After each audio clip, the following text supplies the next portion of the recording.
Boa noite, amigos e amigas. Está começando mais um programa Toque do Coletivo Alvorada. Hoje é quarta-feira, dia 3 de maio de 2023. No programa de hoje, nós vamos abordar um assunto que interessa a muita gente, direta ou indiretamente. Nós vamos abordar a questão do crime socioambiental da mineradora Vale em Brumadinho. Foram dois, teve também o anterior, o de Brumadinho, em Bento Rodrigues. Mas hoje a gente vai tratar especificamente deste crime. E com uma pessoa que é uma pesquisadora, mas também uma pessoa que foi vítima desse processo. Eu estou falando da Marina Paula Oliveira. A Marina, ela é graduada e mestre em Relações Internacionais pela PUC Minas. No momento, ela é doutoranda pela mesma instituição.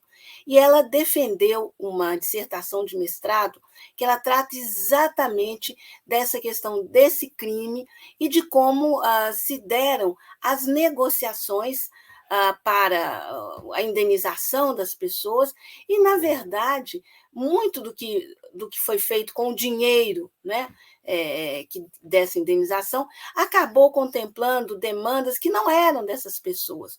Eu estou falando especificamente do Rodoanel. Né? Isso não foi demandado pelas pessoas que foram atingidas, e, no entanto, o governo do Estado colocou isso como uma demanda.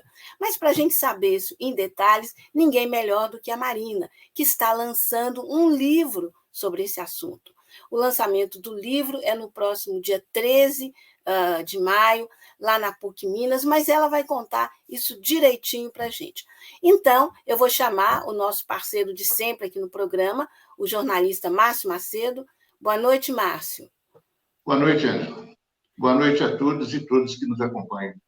E agora que o nosso time, né, de entrevistadores está completo, vamos chamar então a Marina Paula Oliveira. Boa noite, Marina. Boa noite a todos. Boa noite, Marina. É um prazer estar aqui com vocês. Prazer é nosso. Muito obrigada por aceitar o convite do Coletivo Alvorada para esse papo, para essa conversa que é tão importante. Bom, vocês todos já estão aí também. Eu quero dizer que hoje a gente não vai ter pergunta ao vivo, porque o programa está sendo gravado. Ele foi gravado um pouco antes, né, do horário tradicional dele, por um problema de agenda, né? Foi impossível compatibilizar todas as agendas. Mas você pode mandar seu comentário, sua questão, que a gente encontre uma maneira de fazer com que chegue, né, até a Marina. Bom, e aproveitando que já estamos todos aqui, eu quero pedir para vocês, sempre, né, curtam o nosso programa, compartilha. Se você ainda não se inscreveu no YouTube do Coletivo Alvorada, vai lá, se inscreva. Por quê? Porque quanto mais gente tiver, mais alcance a gente tem. Vocês sabem que a gente integra a mídia independente, aquela que não tem patrão e nem rabo preso com a publicidade. Então, quem são nossas asas, nossas pernas, são vocês. Quanto mais vocês derem visibilidade para o programa, mais gente ele será atingido, né? No bom sentido, né? Agora, é fundamental, por quê? Porque, por exemplo, esse tema que vai ser tratado hoje, né, com a Marina, que é uma especialista no assunto, é uma atingida por esse problema, né? E também uma mestre, ou agora uma doutoranda, que está tratando exatamente dessa temática, né? Se não forem os canais alternativos, você não fica sabendo de muita coisa que acontece. Então, curte lá e amplie nossas pernas e nossas asas. Bom, Márcio, você quer dar a partida? Quero sim. Marina, eu queria que você falasse sobre esse livro que você está lançando lá dia 13 no Teatro da PUC, e com a presença bastante expressiva de pessoas lá de Brumadinho. Obrigada pela pergunta. De novo, é um prazer estar aqui falando desse assunto com vocês. Um assunto que ele é tão dolorido, né? Inclusive, tem dias que a gente, às vezes, tem até dificuldade de falar quantas vezes, né? Eu, às vezes, até cancelei alguma participação porque estava tão dolorido que a gente não conseguia expressar. Mas eu acho que sempre quando a gente consegue, né, organizar e se colocar para poder falar a partir da nossa perspectiva também dos atingidos, acho que é sempre importante fazer essa disputa de narrativas, porque o poder econômico ele é muito desproporcional, né? A Vale ela tem acesso aos maiores meios de comunicação. Então, se a gente não juntar todas as mãos, todos os braços, todos os apoiadores que a gente pode, muito dificilmente a gente consegue mudar, né, esse sistema violento que está matando aí há muito tempo, né? Brumadinho não foi a primeira, infelizmente, não vai ser a última também, e a gente tem um longo trabalho, um longo caminho pela frente de tentar enfrentar, né, essa minério-dependência histórica do nosso Estado, com o setor da mineração, que muitas vezes se alia a esse setor, a esses setores, né, e entregam, né, os direitos do povo. Então, é um prazer muito grande estar aqui com vocês. O livro, tá aqui comigo, ele Coloca nasce... ele mais alto, mostra ele mesmo. Aí. Tá aqui, ó. O livro chama O Preço de um Crime Socioambiental. Os bastidores do processo de reparação do rompimento da barragem da Vale em Brumadinho, o maior desastre humanitário do Brasil. Enfim, o livro, e aqui, se vocês perceberem, tem o nome, né, das vítimas do crime da Vale, assim como tem também uma foto de fundo, né, da bacia do Rio Paraopeba, porque nós somos, na verdade, é muito mais do que só uma cidade, né? Brumadinho é a primeira cidade atingida, mas a gente está falando de 26 cidades atingidas. A gente está falando de uma bacia hidrográfica inteira, né? O rejeito, ele encontrou o rio e foi contaminando e soterrando tudo que foi encontrando pela frente. Então, foi uma fauna, uma flora, né? Fora as vidas, as plantações, pescadores, agricultores familiares, que até hoje seguem lutando por reparação e por uma reconstituição mínima, né? Dos meios de sobrevivência. O livro, ele nasceu justamente quando a gente ficou sabendo pela mídia que o governo Zema estava firmando um acordo bilionário com a Vale no que se refere aos danos coletivos, né? A gente já estava se reunindo porque a gente conquistou, né, o direito à assessoria técnica depois de muita manifestação, muita luta. A gente conseguiu garantir uma assessoria técnica. Assessoria técnica, para quem não sabe, é porque justamente existe uma desproporção tão grande de poder, do saber, de conhecimento, de informação, que é muito difícil para nós, comunidades, lutar pela reparação e pelos direitos, porque as mineradoras, as grandes empresas, elas têm, né, os melhores advogados, os melhores profissionais, e a gente não está preparado para poder reagir a um crime que vai alterar completamente a nossa vida, a vida da nossa cidade. Então, o direito à assessoria técnica ele é fundamental justamente para diminuir um pouco essa discrepância, essa desigualdade, para que a gente possa lutar mais ou menos com uma desigualdade menor, porque mesmo assim continua sendo muito grande. Então, depois que a gente conseguiu o direito à assessoria técnica, né, toda a bacia do Paraopeba foi organizada, né, em grupos de atingidos por comunidade, por tema, e a gente vinha se reunindo, né, semanalmente, às vezes 3, 4, 5 reuniões por semana, no início 3 reuniões por dia, e aí a gente, né, entendendo como que ia funcionar o processo de luta por reparação, de garantia dos nossos direitos, a gente foi surpreendido com uma notícia na mídia de que o governo Zema estava firmando um acordo bilionário com a Vale, né, com a empresa causadora, criminosa. E a gente ficou muito indignado, porque a gente sabe que as nossas comunidades são muito simples, né? Mas a gente também sabe, a gente tem a plena consciência de que ninguém, nem o melhor pesquisador do mundo, sabe qual é a maneira de poder diminuir um pouco a nossa dor e os nossos impactos. Porque a gente conhece, a gente vive, né, os impactos nos nossos territórios. Então, a gente ficou muito indignado com isso, né? Na época, eu estava à frente da equipe da igreja local, que estava acompanhando as comunidades atingidas, e, coincidentemente, iniciando o mestrado, e eu não conseguia conversar sobre outro assunto, falar, pensar sobre outro assunto, que não fosse esse acordo, porque a gente sabia e estava na cara de que estava parecendo muito mais uma maquiagem, né? Um grande arranjo para poder acalmar, né? O mercado, acalmar os investidores internacionais que não estavam nem aí, nem conhecem, né, os territórios, e, na verdade, um descompromisso muito grande com a reparação real das comunidades, porque é muito óbvio, né? Quem tem compromisso com a reparação escuta as comunidades. E aí a gente começou uma jornada, né, de muita resistência, e a gente ia para as portas, né, do Tribunal de Justiça, onde estavam acontecendo as audiências, entre Vale, instituições de justiça e governo do estado, e a gente ficava lá na porta, né? Iam caravanas, a gente ficava lá na porta esperando, e era muito muito frustrante, muito humilhante quando acabavam as audiências e a gente via, né, os funcionários da Vale, os advogados saindo assim, cabeça baixa, mas era muito humilhante saber que mesmo a Vale sendo a empresa criminosa, ela estava lá sentada na mesa da negociação.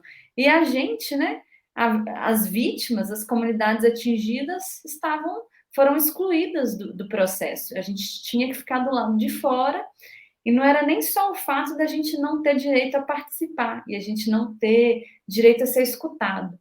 Era também o fato de ser um acordo sigiloso, né? A gente só teve conhecimento do acordo depois que ele já tinha sido assinado.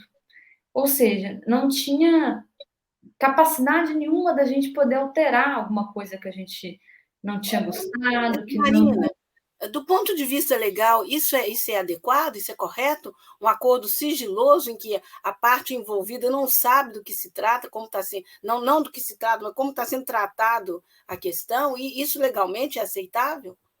Então, existem muitos estudiosos, muitos pesquisadores, e a gente sabe muito bem que a ciência ela é utilizada para poder legitimar diferentes perspectivas, né? Tem pesquisador que acha que sim, porque acha que o governo é o representante legítimo das comunidades atingidas. Tem gente que acha que não, até porque acordos, né? Eles existem, eles podem até ser positivos desde que as partes envolvidas estejam presentes. No caso, é claro, fica muito óbvio que esse acordo ele foi uma decisão política, né? Para além de pensar um processo democrático, a decisão política era fazer um acordo rápido que conseguisse responder às demandas da Vale e também do próprio Estado, né? Um Estado que também queria encher os seus cofres de orçamento, né? E lidar com esse dinheiro como se fosse um orçamento público. E, na verdade, de certo modo, o governo do Estado e a Vale, né, tiveram êxito nesse sentido, mas foi uma decisão política. É claro, né, que ninguém nunca vai convencer a gente de que foi um acordo democrático, que foi um acordo que não poderia ter sido feito de outra maneira, porque existem outras maneiras, experiências exitosas, né? A gente tem legislação que protege, que garante o direito à consulta livre, prévia, informada das comunidades, enfim. Mas aí esse livro ele surgiu mais ou menos nesse contexto, então, né? Porque a gente ficou muito indignado e falou, ó, a gente tem que entender, então, esse acordo. Se a gente não participou, mas estão usando a gente, né? Estão usando os nomes das vítimas, das 272 vítimas, estão usando, né? As 26 cidades atingidas para construir um acordo de reparação que a gente não tem a menor noção do que é. Então, a gente decidiu, então, investigar e estudar melhor isso, né? E como que a gente pensou em fazer isso? A gente... na verdade, eu trabalhava com as comunidades, eu ia em muitas comunidades e às vezes eu conhecia muito das demandas de reparação, né? Tinha comunidade que falava assim, nossa, eu queria... Nossa, para ter reparação tem que ter... Isso nunca mais pode acontecer. Tem que fiscalizar, tem que fazer monitoramento, né? No acordo, por exemplo, não tem um centavo para fiscalização e monitoramento de barragem, né? Então, a gente está falando de um estado que tem 40 barragens instáveis, sendo que a de Brumadinho era considerável estável, né? Com a declaração de estabilidade falsa. A de Mariana também era considerada estável, a gente tem 40 consideradas instáveis. E você pensar que num acordo bilionário de reparação não teve um centavo para monitoramento e fiscalização, né? E muitas outras demandas, né, que a gente escutava nas comunidades e a gente via que não tinham sido previstas nesse acordo. Marina, que demandas eram essas? Por exemplo, essa que eu acabei de dizer, né, da fiscalização e monitoramento, é uma demanda garantia de que isso não vá se repetir, não tem uma garantia. Há demandas, por exemplo, de ter acesso à verdade, né? Todas as comunidades ficam falando, nossa, eu ligo a televisão na minha casa e eu vejo propaganda da Vale. A gente não tem uma narrativa verdadeira do crime, de memória, independente, né? Isso, por exemplo, e poderia ter, né, num acordo que foi firmado no valor de 37 bilhões, você não poder garantir verdade, memória ao crime, você não poder garantir garantias de não repetição e coisas muito básicas também. Tem comunidade, por exemplo, que, Marina, a gente queria um poço artesiano. Quanto custa um poço artesiano? Uns 5 mil reais? A gente faz um poço artesiano? Não há garantias de que o acordo vá dar conta desse tipo de demanda. Existe um anexo, por exemplo, no acordo que é de segurança hídrica, mas eles estão preocupados com megaprojetos, né? Eles estão preocupados, e esses megaprojetos eles não necessariamente atendem essas demandas das comunidades atingidas, né? Há, por exemplo, no acordo, um rodoanel bilionário que ficou com uma parcela gigante dos recursos, sendo que nenhuma comunidade demandou um rodoanel. Ninguém pediu um rodoanel. O rodoanel era uma demanda do governo de Minas ou da própria Vale, na sua opinião? Então, na minha avaliação, é muito difícil a gente definir, mas é muito claro ver que os dois são muito beneficiados, né, com o rodoanel. Eu acho que esse projeto ele agrada muito bem os dois, né? Primeiro porque o rodoanel ele vai servir para escoamento, né, de minério, não só da Vale, mas de várias mineradoras do estado, né? Segundo, porque o rodoanel já era um projeto muito antigo do estado que nunca foi colocado em prática por falta de recursos. Então, certamente a Vale e o Estado tinham interesse, né, em colocar esse projeto em ação. Por outro lado, não era interessante para as comunidades, até porque o próprio rodoanel, as comunidades não vão nem usar, não adianta, né, falar, mas as comunidades vão poder usar rodoanel. Vai ter até pedágio. Quem vai deixar de usar as vias que usa hoje para poder pagar pedágio e numa rota que vai estar cheia de caminhão, de escoamento de minério? Então, assim, projeto tem um certo, quase que um escárnio, sabe? Pegar um recurso, não é? A partir né, que seria uma reparação e utilizar pelo interesse da própria Vale para continuar escoando minério. Eu acho esse negócio muito cínico.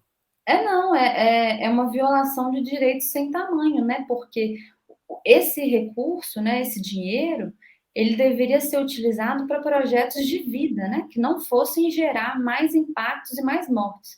O rodoanel, ele é o completo contrário disso, né, porque, na verdade, ele vai até impactar novas comunidades e novas regiões que não tinham sido impactadas pelo rompimento da barragem.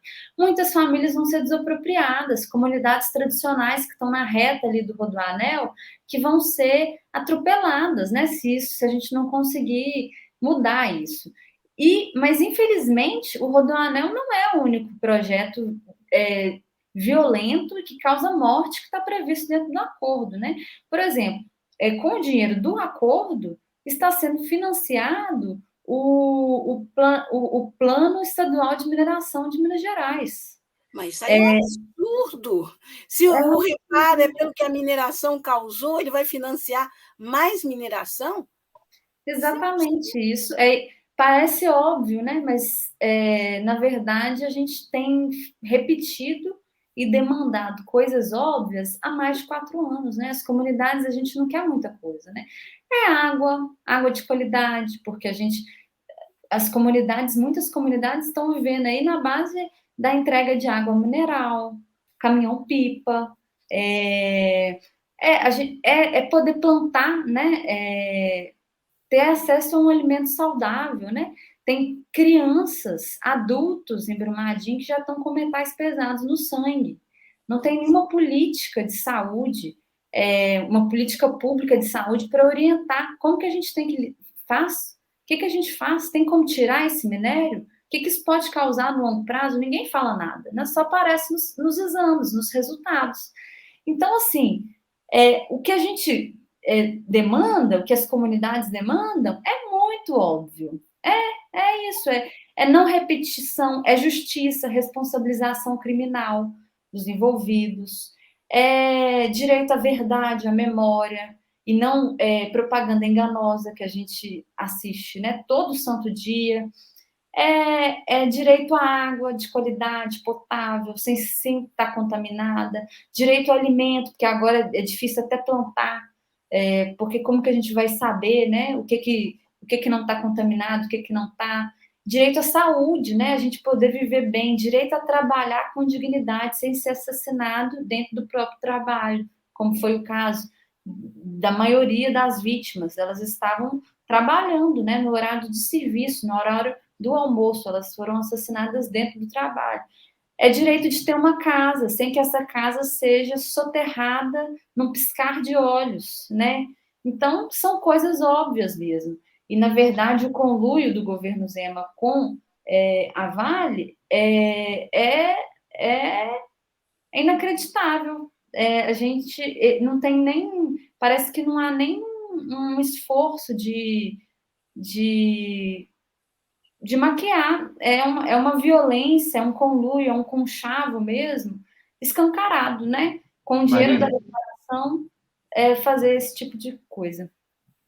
A gente está percebendo, eu estou percebendo aqui na sua fala, e os atingidos pelo desastre ambiental, eles estavam organizados e mobilizados. E, mesmo assim, eles ficaram de fora desse processo de negociação com a Vale. Não foi suficiente essa organização, essa mobilização, apoio de instituições como a Arquidiocese de Belo Horizonte, não bastou para que os atingidos fossem ouvidos, fossem incluídos nesse processo? Márcio, se você me permite só um reparo, não é desastre, é crime, né? É crime, Sim. Porque a Vale teve todas as indicações e referências para saber que a situação era muito complicada.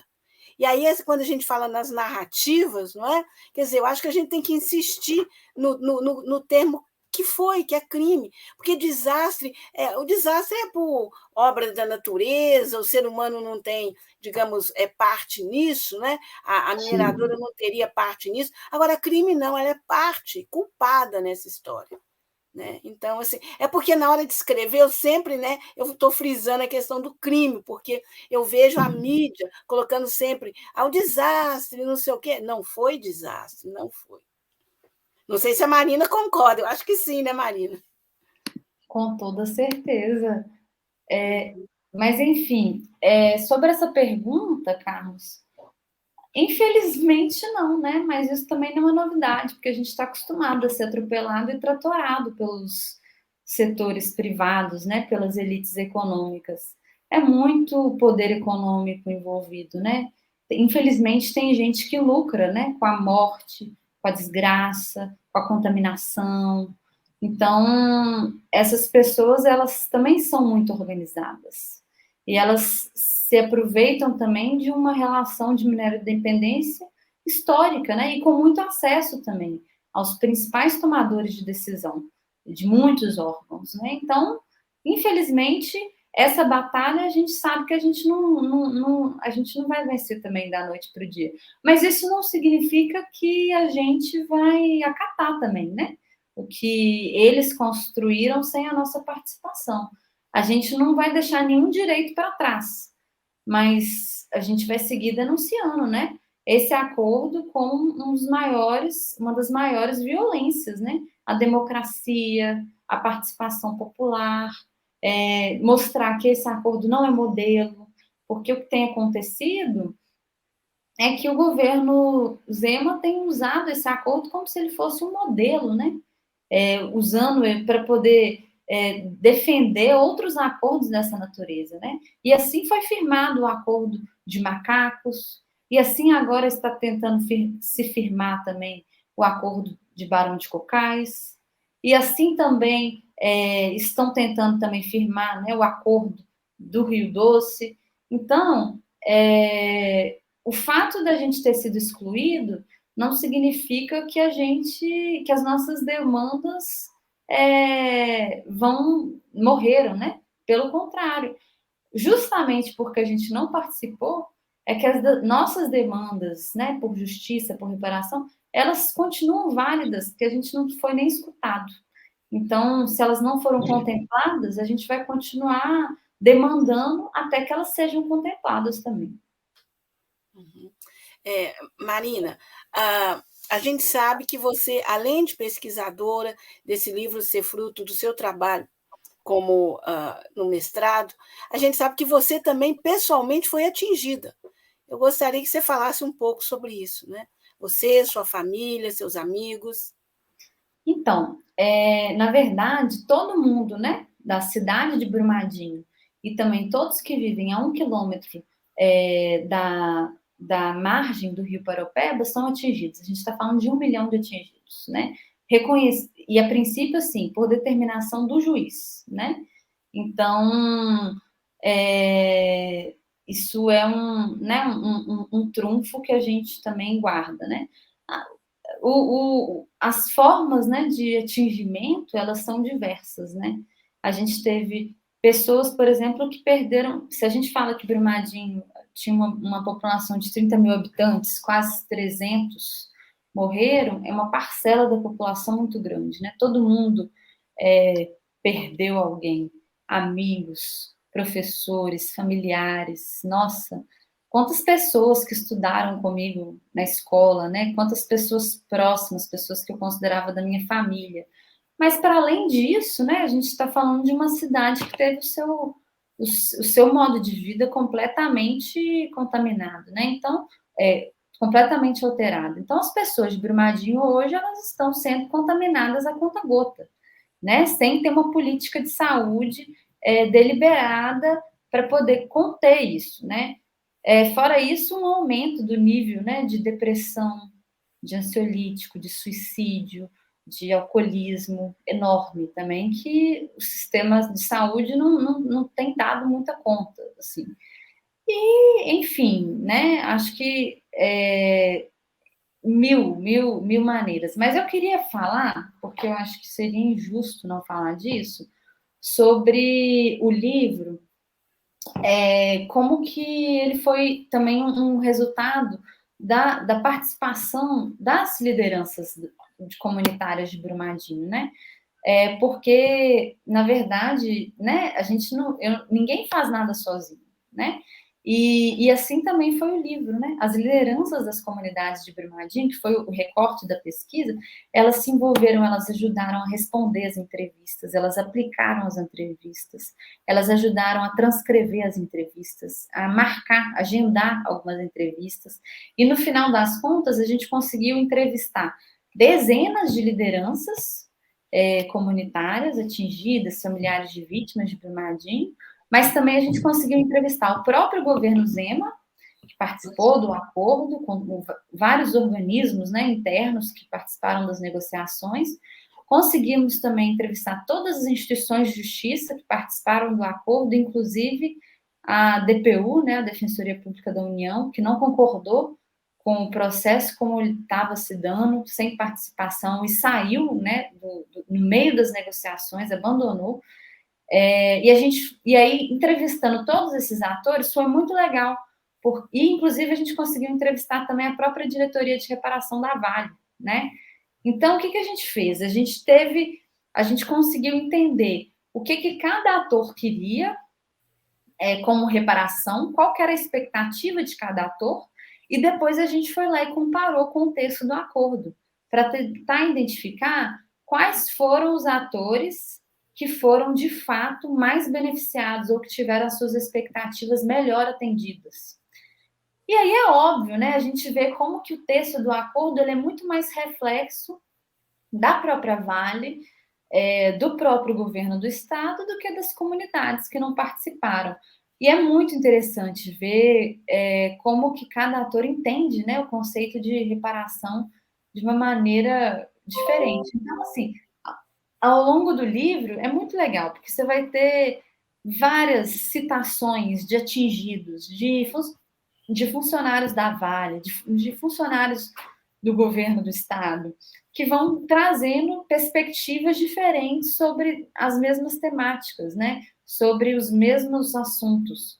E aí você vê, né, como que é triste, como que a reparação em si, ela não necessariamente está vinculada com dinheiro, né? Reparação tem a ver com justiça, né? Com os atingidos sentirem que estão ouvidos, com os atingidos terem a sensação de justiça, de memória, de verdade, e terem um pouco das suas vidas de volta, né?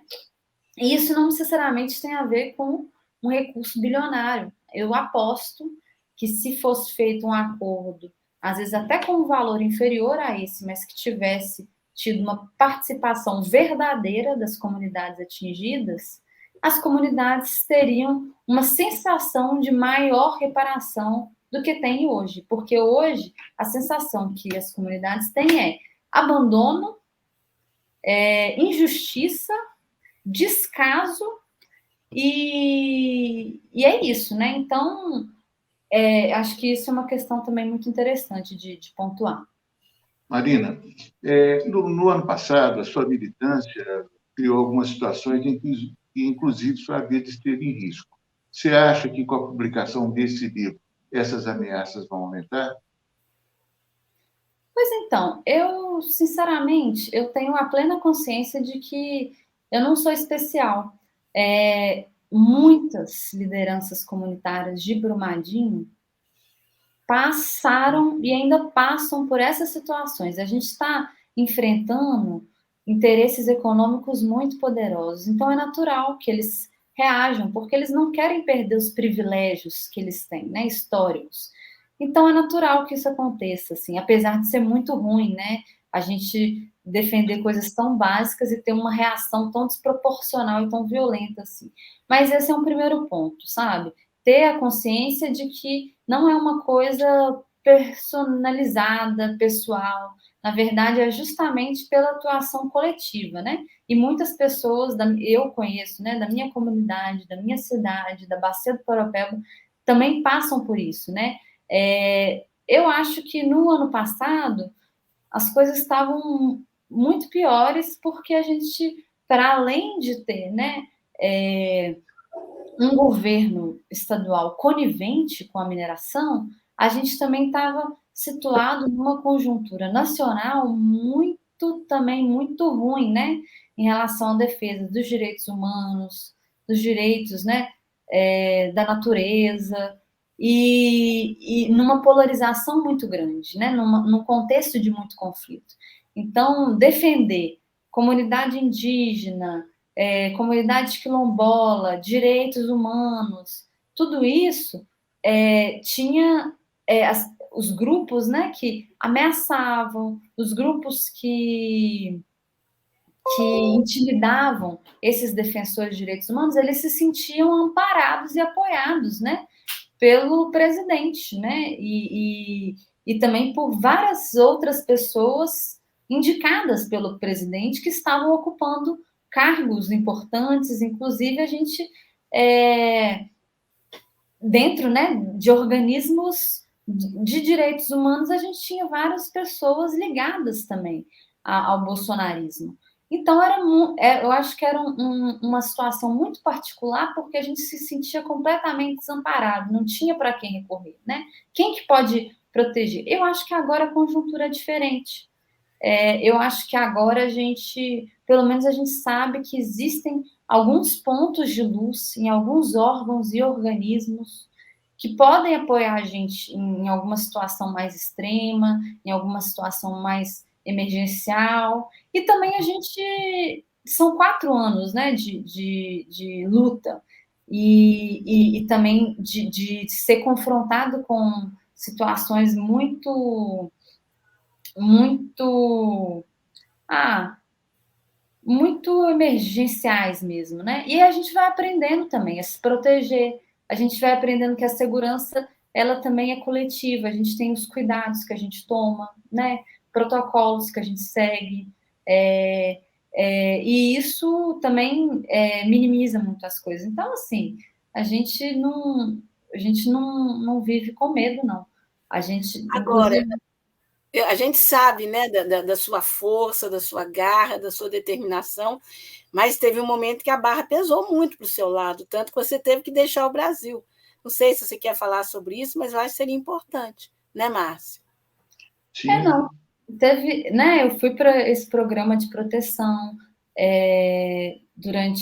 sobretudo durante o segundo semestre do ano passado, quando é, a polarização, né, política estava muito alta, e aí a gente estava fazendo um trabalho pela igreja que acabou também tomando proporções, uma projeção muito grande a nível nacional. Então, grupos, né,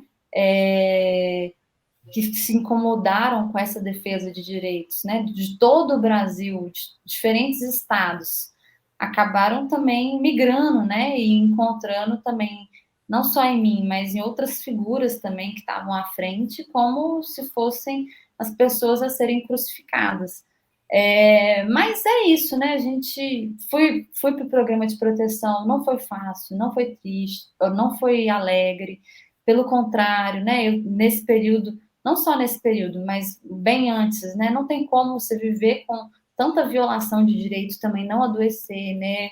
Eu fui uma das estatísticas, né? Eu também comecei a tomar antidepressivo, eu também comecei a tomar ansiolítico. Eu, com 20 e poucos anos, que, enfim, né?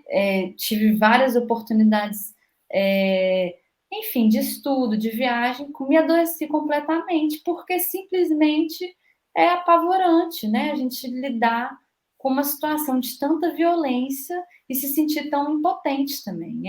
É uma doença que é social, ela é comunitária, então, assim, é muito triste, verdadeiramente triste, né? Mas a gente também vai se tratando, porque a luta, ela precisa ser de longo prazo, né? Não adianta a gente adoecer e a gente cair e a gente não conseguir se colocar em alguns espaços ou então a gente pensar que é hoje que a gente tem que gastar todas as energias e amanhã não ter mais energia. Então não adianta também a gente querer ir de peito aberto, colocar a nossa vida em risco sem tomar as medidas necessárias de segurança. Isso também não é saudável, isso também não é compromisso com a vida e nem com os direitos humanos. Então a gente vai aprendendo, né, cuidando da nossa saúde, a se fortalecer, a conhecer melhor os espaços onde a gente está inseridas, quem são os nossos apoiadores, com quem que a gente pode contar, qual espaço que é duvidoso, né? E é isso, assim. Mas eu acho que a gente está esses mais de 4 anos, eles geraram um caldo também de muita resistência, né? Hoje, por exemplo, não é qualquer coisa que abala, né? Muitas lideranças comunitárias. A gente já Marina, viu, sim, você é uma crítica ferrenha dessa opção do Estado pelo desenvolvimento e pela ampliação da mineração. Você acha que isso traz implicações sérias ao longo do tempo. Eu queria que você falasse como é que essa opção do Estado pela mineração prejudica as pessoas de uma maneira geral. então, que pergunta interessante, obrigada por perguntar. Às vezes as pessoas veem a gente criticando, né, e elas pensam assim, Você é contra o desenvolvimento socioeconômico, você é mineração zero. E eu acho que é importante também a gente se colocar que é o seguinte, eu acho o desenvolvimento, né, socioeconômico muito importante, né? Só que eu quero que ele chegue para todos e para todas, né? E não só para um grupo minoritário que acumula esses lucros e que não estão nem aqui, né? Então, a minha visão sobre o desenvolvimento é que ele vale quando ele está a serviço da sociedade, do povo brasileiro, do povo mineiro. No caso que tem acontecido aqui no nosso estado, o que acontece é que o povo mineiro fica com os danos e o prejuízo e as elites econômicas ficam com os lucros, né? Então, eles ficam com os lucros e socializam os prejuízos. Essa concepção de desenvolvimento não tem graça nenhuma, porque ele nunca chega, né? Mas eu não acho que sempre tem que ser assim, que sempre é assim, ou que a saída enfim, vamos abolir toda a mineração. Eu não acho, sinceramente, não acho que a solução ela é tão preto no branco assim. Eu acho que uma mineração com soberania popular, onde o povo ocupa a centralidade, onde o povo tem o seu direito de participação e definição, em tudo, né? Em todo o processo, eu acho que ela pode ser interessante. Agora, se você me perguntar onde você já viu isso, nunca vi isso. Mas tudo isso para dizer, né? A mesma é utópico falar mineração com soberania popular, assim como é utópico falar mineração zero, né?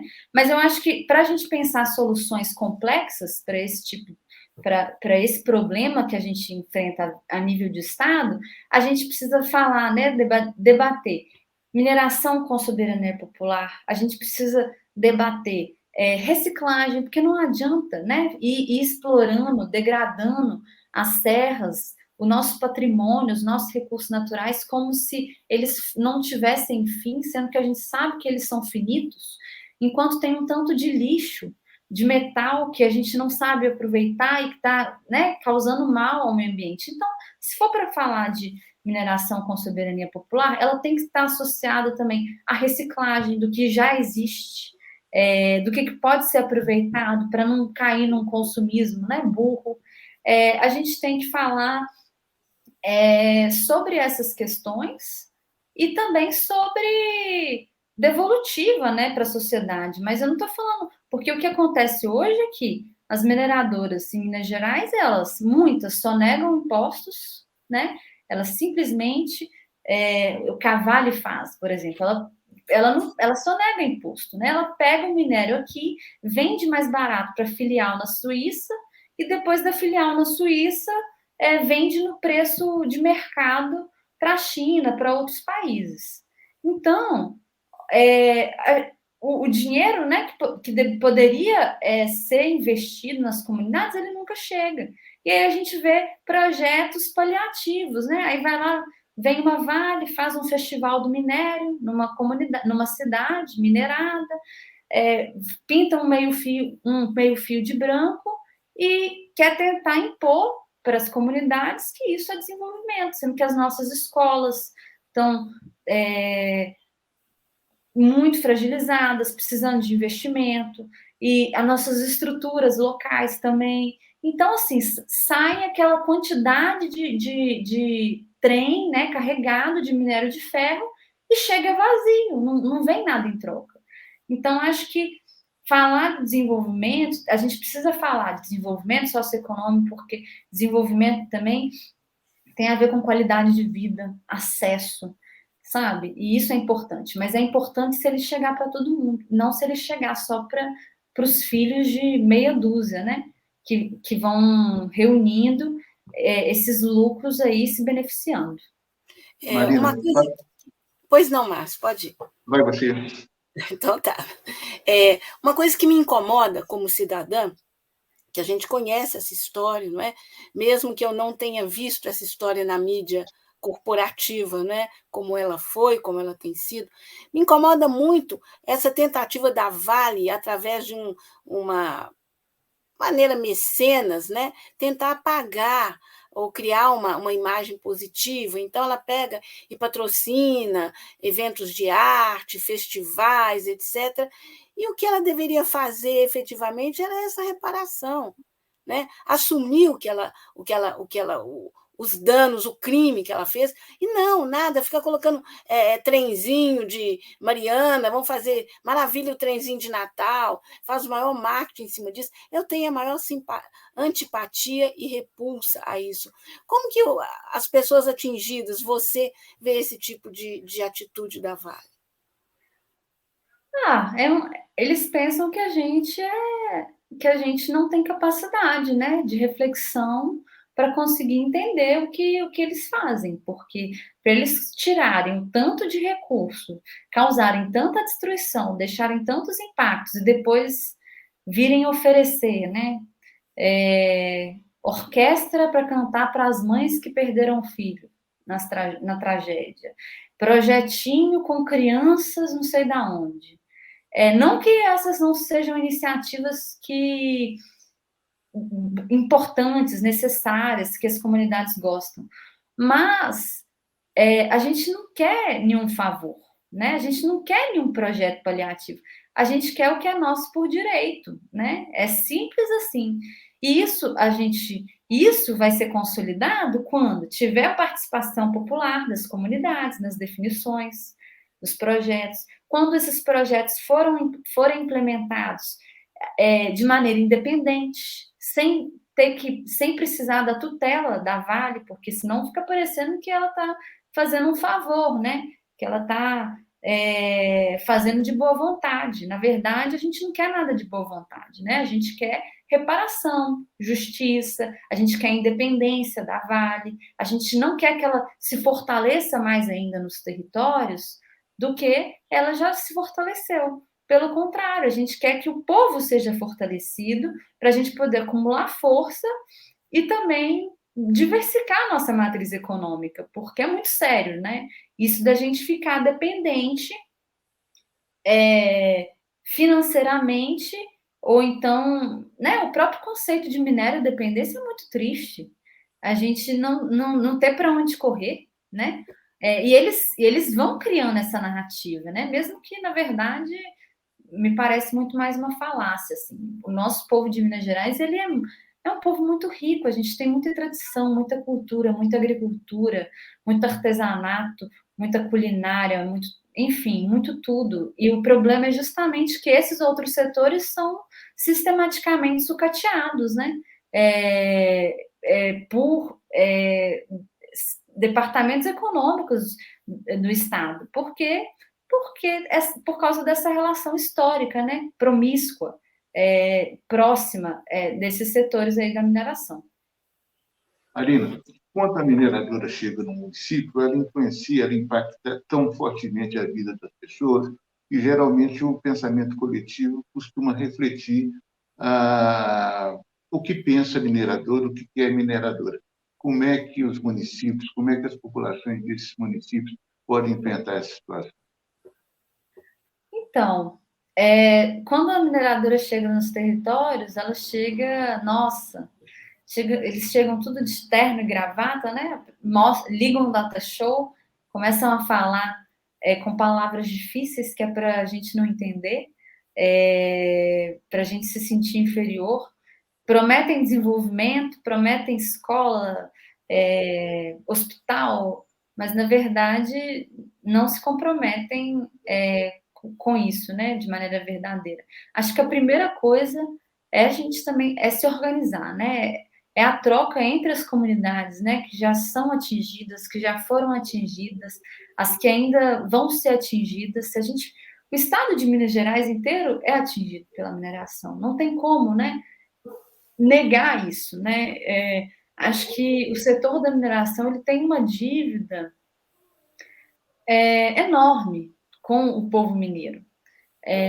E Eu acho que o que a gente precisa fazer é se organizar mesmo, né? De maneira popular, por meio dos movimentos. A gente tem muitos movimentos populares que fazem essa discussão, né? Com as bases, com os territórios. A gente tem o MAM, por exemplo, eu faço parte desse movimento, é o Movimento pela Soberania Popular na Mineração, reunindo lideranças espalhadas pelo estado de Minas Gerais inteiro, debatendo os impactos dessa mineração, como resistir, o que a gente pode oferecer de alternativa, qual que é o projeto mineral que a gente pode construir, debatendo de maneira macroeconômica mesmo, de maneira firme, contundente, e existem, né, vários grupos de pesquisa, mas eu acho que é isso. O primeiro passo que a gente pode dar é a gente se organizar coletivamente, porque sozinho a gente não faz nada, a gente não chega a lugar nenhum. Mas se a gente se organiza, né, com as nossas comunidades, com os movimentos que já estão fazendo esse tipo de trabalho, a gente acumula força, a gente, enquanto coletivo, a gente tem mais condição de criar precedentes que vão proteger outras comunidades, né? E ter mais forças para gerar mudanças mais estruturais. Marina, você, no seu trabalho, na sua dissertação, você ouviu, né, entrevistou muitas pessoas, eu imagino que você já falou um pouco sobre isso, né, mas o próprio governo do Estado, o judiciário, né, claro que os IAs atingidos e tal. E o papel da mídia, né, na cobertura desse acordo, como é que você vê isso, da mídia corporativa, a mídia tradicional? Ela cobriu esse acordo, ela entrou fundo ou ficou só a versão do governo do Estado? Então, na verdade, Ângela, a gente já está acostumado, né? A mídia burguesa, comercial, ela cria narrativas e cobre a partir dos interesses das elites, né? Econômicas, isso é fato. Então, na nossa perspectiva, né, o pouco que foi produzido em relação ao acordo, ele não foi representativo da perspectiva das comunidades, ele foi representativo dos interesses da Vale e do governo Zema, né? O acordo ele foi celebrado, né, como o maior acordo de reparação da história desse país. Então, ele foi comemorado, né? Inclusive, tem uma... Foi no lugar do maior crime, né, humano e ambiental, virou o maior acordo, né? Tem uma fala de uma atingida que ela está bem no início do livro. Ela fala assim: tem uma parte que me chocou profundamente, a comemoração que aconteceu no final do acordo. Eles comemoraram como se tivessem trazido as nossas vidas de volta. Uma atingida lá da comunidade Ponte das Amorremas de 2021. Foi assim que a gente viu a mídia comercial cobrindo esse acordo, como se fosse um troféu mesmo, como se fosse, né, não teve respeito nenhum com a perspectiva das comunidades e tudo mais. Mas aí que tá também, é por isso que a gente valoriza também as nossas mídias alternativas, né? Os nossos jornais que estão sempre acompanhando e tentando trazer a perspectiva das comunidades, né? Como o Coletivo Alvorada, como o Brasil de Fato, e outros jornais também que têm um compromisso sério, né? Com a verdade, com a narrativa do povo brasileiro, do povo mineiro, né? E acho que é isso, né? Fortalecendo essas iniciativas de comunicação popular também nos nossos territórios, que a gente vai também criando forças para poder derrubar também, né? Essas narrativas falsas, essas propagandas enganosas, e é isso. Marina, parece que Mariana e o crime socioambiental da Mariana está passando por um processo de negociação semelhante ao que ocorreu em Brumadinho. O que o pessoal de Mariana pode aprender com o pessoal de Brumadinho? Eu acho que o que pode, eu acho que, né, não só, acho que o povo de Mariana, acho que a gente tem muito a aprender com eles, né, porque eles já estão aí há mais de 7 anos, quase 8, né, se não me engano, de resistência, de luta por reparação. Mas eu acho que o que, né, a sociedade como um todo pode aprender com esse acordo de Brumadinho é que sem participação popular não existe experiência de reparação, né?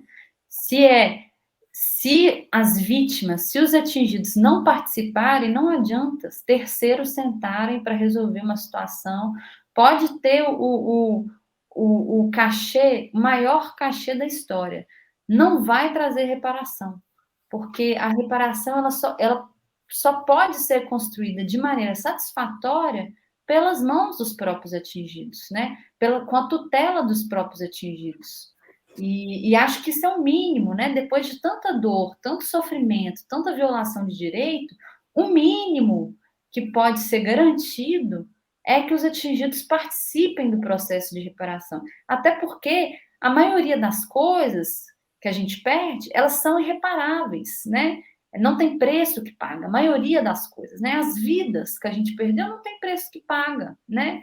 Tem família que tem um senhor que uma vez ele me falou assim: nossa, Marina, se eu pudesse ter pelo menos uma foto do meu avô para poder mostrar para o meu filho, perdeu toda a memória. Qual que é o preço disso, né? A memória familiar.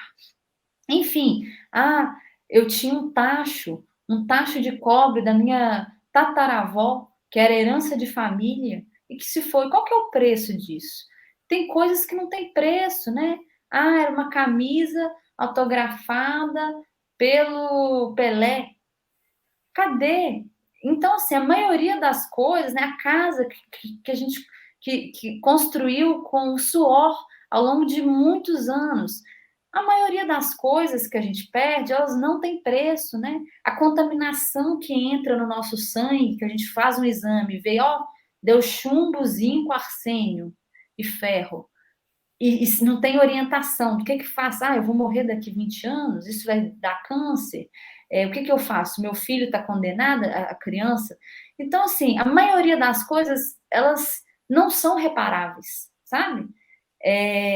E se a maioria das coisas não são reparáveis, o mínimo que a gente espera, né, que se espera do Estado, é que o Estado inclua, né, construa a reparação com as vítimas e obrigue a empresa ré a arcar com as demandas das vítimas. É o mínimo, é simplesmente o mínimo. Agora, Marina, uma coisa que me chamou a atenção é como essa questão desse acordo foi usado politicamente na campanha eleitoral. Né? Assim, foi explorado. Quer dizer, é um crime duplo. É um crime duplo. Quádruplo, quíntuplo, sextuplo, porque o governador se aproveitou de um dinheiro de sangue para encher os cofres do Estado e usar esse dinheiro como se fosse orçamento público, né? Para poder fazer obras que ele bem queria, que ele bem entendia, enviou dinheiro para os mais de 850 municípios de Minas Gerais, né? Criando laços e elos com todas as prefeituras, as quais ele enviou recursos para todas as prefeituras, enquanto isso, até hoje tem atingido da bacia do Paraupeba que está em situação de fome, porque não teve acesso ao auxílio emergência, né? Depois do rompimento da barragem, não teve acesso ao programa de transferência de renda. Enfim, é realmente deprimente, e a gente vê o governador se cacifando, né, com esse dinheiro de sangue. E, inclusive, não só se cacifando, né, mas se colocando como grande representante das mineradoras do estado de Minas Gerais. Márcio? Marina, se a gente quiser comprar o seu livro, quem quer comprar seu livro, como é que faz? Então, primeira coisa, né, vou convidar todo mundo para poder participar do lançamento do livro, que vai ser lá na PUC Minas, no Teatro da PUC Minas, do Coração Eucarístico. Vai ser no dia 13 de maio, de 8h30 até 12h30. Vai ter uma participação expressiva de mais de 400 lideranças comunitárias, a maioria de Brumadinho, mas vai ter representação de toda a bacia do Paraupeba. Então, vai ser uma oportunidade, né, de escutar também as vozes dos territórios e mostrar, ver essa denúncia reverberando, né, de maneira contundente, e vai ter participação, né, de vários grupos dos territórios que já estão organizados, associações comunitárias. 13 de maio é dia da abolição da escravidão, as guardas de Congado e Moçambique, de Brumadinho vão estar presentes, Folia de Reis, então vai ser um dia de denúncia, mas também de muita celebração. Então, quem quiser participar, vai ser muito bem-vindo, e lá também no dia vão estar sendo vendidos alguns livros. E também, quem quiser adquirir o livro, é só acessar o site da editora Dialética. E aí você coloca lá o preço de um crime socioambiental e você vai conseguir ter acesso ao livro. Uhum. Marina, a gente está caminhando para o final, mas eu acho que ainda tem algumas questões que eu gostaria de fazer para você. A primeira, você está cursando doutorado na própria PUC Minas. Você vai continuar com esse tema no seu doutorado ou não? Ou é outro assunto? Eu acho que eu não consigo mais falar de outro tema. Mas o que acontece? Agora no doutorado, eu estou estudando um pouco desse tema, mas de uma perspectiva mais global, assim.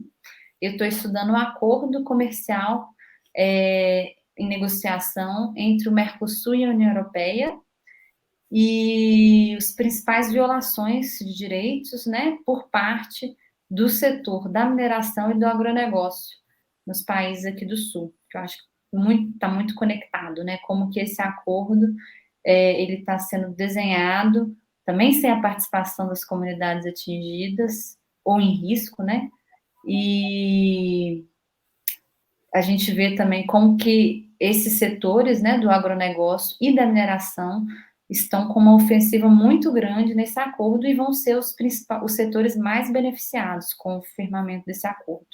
O que vai gerar, né, uma ofensiva grande nos territórios também, de maximização da produção, da exploração.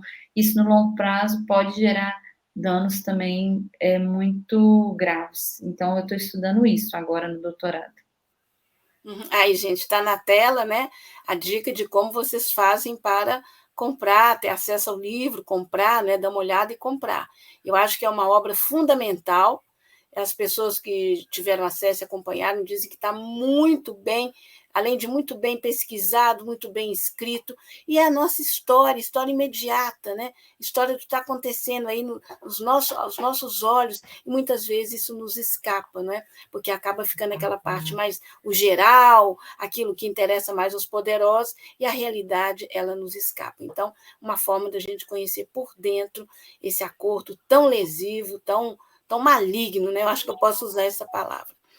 Marina, para a gente terminar, né? Eu vou passar a palavra ainda para o Márcio, mas a minha última pergunta seria no seguinte sentido: quem quiser, de alguma forma, apoiar, colaborar com essa luta dos atingidos e atingidas, né? Essa luta ela não acaba, o que a pessoa pode fazer? Que eu sei que é o caso de muita gente que está nos assistindo. Então, eu acho que, assim, nos territórios em Brumadinho, a gente tem uma infinidade de comunidades que estão, né, sendo protagonistas, fazendo projetos, pequenos projetos de fomento ao desenvolvimento socioeconômico. Então, acho que basta, assim, conhecer um pouco do território, né, para poder ter acesso a muitas demandas que podem apoiar, desde, sei lá, projetos produtivos, até projetos, enfim, de crianças. São muitas organizações no território que, inclusive, são muito mais antigas do que o crime da Vale, né? E que já tem uma atuação reconhecida e que podem ser, sim, fortalecidas. Conheço várias. Mas também eu acho que a gente precisa reforçar, né, o quanto é importante apoiar também o trabalho dos movimentos sociais, que estão organizados aí no estado de Minas Gerais inteiro, lutando, né, por um outro modelo mineral, por um outro modelo econômico.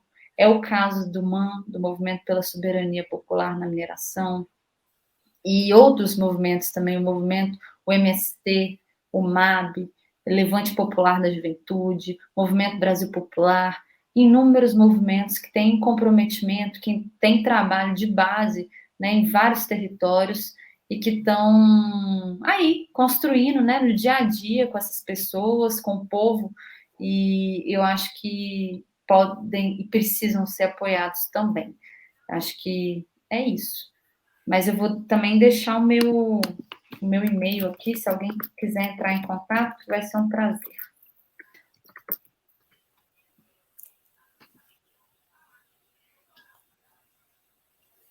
Tá no chat, Alexandre, se você puder puxar e jogar ele na tela, eu acho que é bacana, porque aí, Alexandre é rapidíssima, já está aí. Então, gente, olha, mariapaulaoliveira@gmail.com, viu? Através desse e-mail, vocês têm contato com a Maria Paula e vocês podem encontrar maneiras de acompanhar, de participar, de estar junto, porque isso é muito importante, né? Bom, Márcio, a sua última pergunta, por favor. Marina, nesse processo todo, desde o rompimento da barragem, de organização, de mobilização popular, fica muito claro o papel da Igreja Católica, que eu acredito que esteja participando até hoje. Alguma outra confissão religiosa esteve tão presente quanto a Igreja Católica, ou também esteve presente?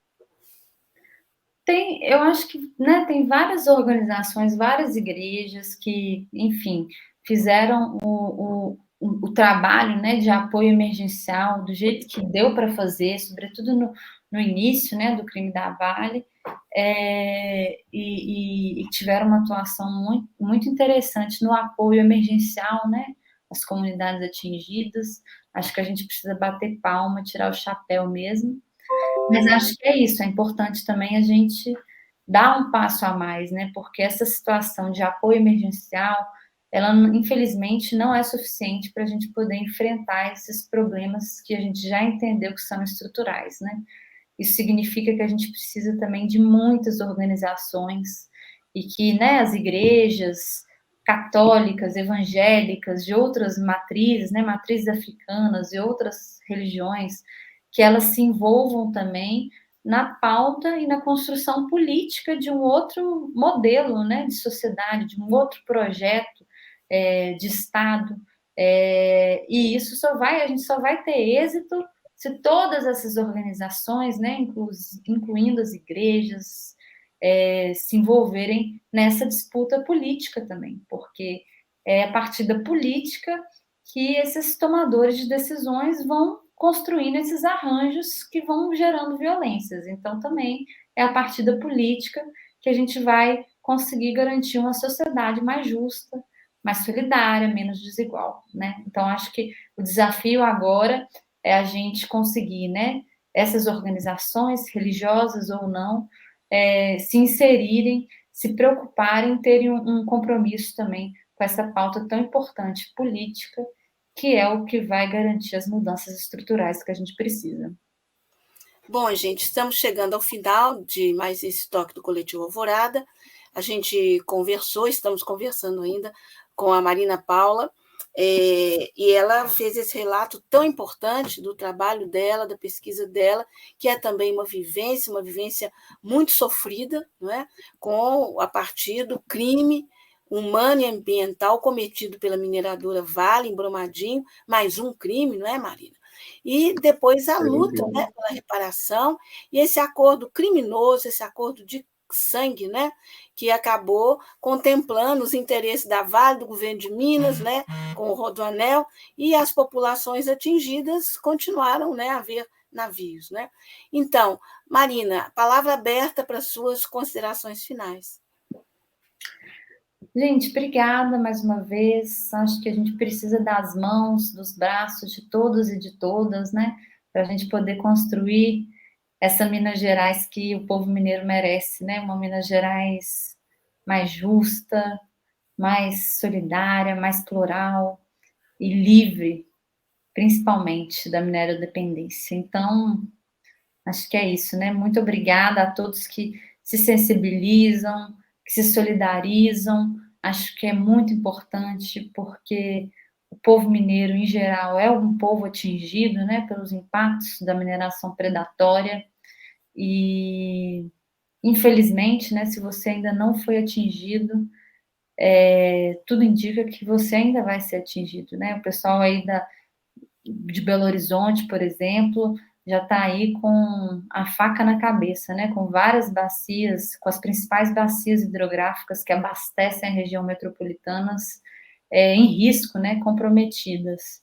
E acho que isso, né, é um assunto que merece a nossa atenção, enquanto a gente pode fazer ainda, né, coisas que vão ainda parar, né, esse avanço predatório, porque pode chegar num ponto que não vai restar nada a fazer, né?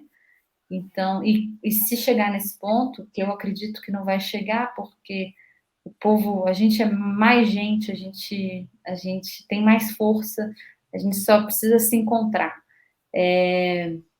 Então, acho que é isso, né? Tomara que esse encontro nosso seja o mais rápido possível, para que menos pessoas sofram, né? E acho que muita gente já sofreu e já deu para a gente aprender muito. Obrigada. Marina, a gente aqui agradece, agradeço em nome do Márcio, meu nome, e olha, parabéns pela luta, pela resistência, parabéns pelo livro, e todo mundo, então, só reforçando o convite, né? No sábado, dia 13, na PUC Minas, no auditório, no horário do almoço, né, que você falou. Oi? Às 8h30. 8h30 ao... Até 12h30. Então, a manhã inteira, né, até meio-dia e meia, todo mundo está convidado. Eu acho que vai ser, apesar do sofrimento, né, que tá presente, mas vai ser um momento importante de encontro, né, e vai ser bonito, porque são muitas comunidades, são muitos grupos que vão estar presentes. Eu acho que enfim, um momento importante para todo mundo estar junto e ninguém soltar a mão de ninguém. Então tá, gente, olha... eu fiquei até emocionada, porque essa questão da Vale, você não imagina como que me irrita, sabe? Como que me deixa indignada, e não é de agora. Há muito tempo, essa mineradora destrói Minas Gerais. Gente, desculpa, mas eu quero chamar agora os nossos letreiros fundamentais. Esse programa não existiria se não fosse a Alexandra Badaró, como produtora técnica.